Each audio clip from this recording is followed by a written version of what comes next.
जीतेऊ भाई कैसे अकेले खूंखार शेर से भिड़ गए और उसे रस्सी में बांधकर पूरे गांव में ले आए। यह मोटिवेशनल और दिल दहला देने वाली कहानी आपको हिम्मत और साहस की असली ताकत दिखाएगी। एक बार इस कहानी को जरूर सुने, हर इंसान के अंदर छुपे डर को खत्म कर देगी। गांव के पास एक घना और डरावना जंगल था। उस जंगल में एक बहुत ही खूंखार शेर रहता था। हर रात वह जंगल से निकलकर गांव में आ जाता और किसी न किसी जानवर को उठाकर ले जाता। कभी किसी की बकरी गायब हो जाती तो कभी किसी की गाय। पूरा गांव डर के साए में जी रहा था। लोग शाम होते ही अपने घरों के दरवाजे बंद कर लेते थे। लेकिन शेर का आतंक दिन ब दिन बढ़ता ही जा रहा था। एक सुबह गांव में हड़कंप मच गया, क्योंकि इस बार शेर जीतेऊ भाई की सबसे प्यारी भैंस को उठा ले गया था। जीतेऊ भाई अपनी भैंस से बहुत प्यार करते थे। उन्होंने गुस्से में कहा, अब या तो शेर बचेगा या मैं। हाथ में मोटी रस्सी और लाठी लेकर जीतेऊ भाई अकेले जंगल की तरफ निकल पड़े। घने जंगल में काफी दूर जाने के बाद उन्हें जमीन पर कुछ हड्डियां दिखाई दी। पास जाकर देखा तो उनकी आंखें भर आईं। वह उनकी भैंस की हड्डियां थीं। जीतेऊ भाई समझ गए कि यही वही खूंखार शेर है जिसने पूरे गांव में तबाही मचा रखी है।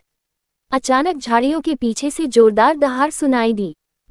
विशाल शेर जीतेऊ भाई की तरफ बढ़ रहा था, लेकिन जीतेऊ भाई डरे नहीं। उन्होंने हिम्मत दिखाई और सही मौका देखकर शेर के गले में रस्सी फेंक दी।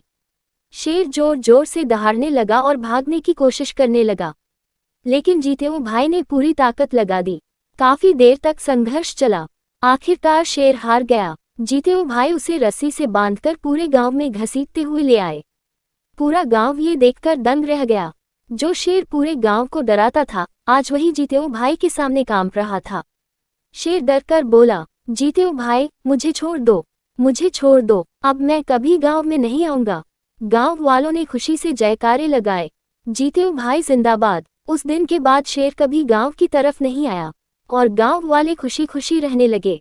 एक खूंखार शेर हर रात गांव में आकर जानवरों को उठा ले जाता था। पूरा गांव डर के साए में जी रहा था। लेकिन जब शेर जीतेऊ भाई की भैंस को उठा ले गया, तब जीतेऊ भाई ने ठान लिया कि अब इस आतंक का अंत होगा। जीतेऊ भाई अकेले जंगल पहुंचे और अपनी बहादुरी से शेर को रस्सी में बांधकर पूरे गांव में घसीटते हुए ले आए। फिर वही शेर हाथ जोड़कर बोलने लगा, मुझे छोड़ दो, मुझे छोड़ दो। ये कहानी साहस, बदला और गांव की ताकत को दिखाती है। वीडियो पसंद आए तो लाइक, शेयर और सब्सक्राइब जरूर करें।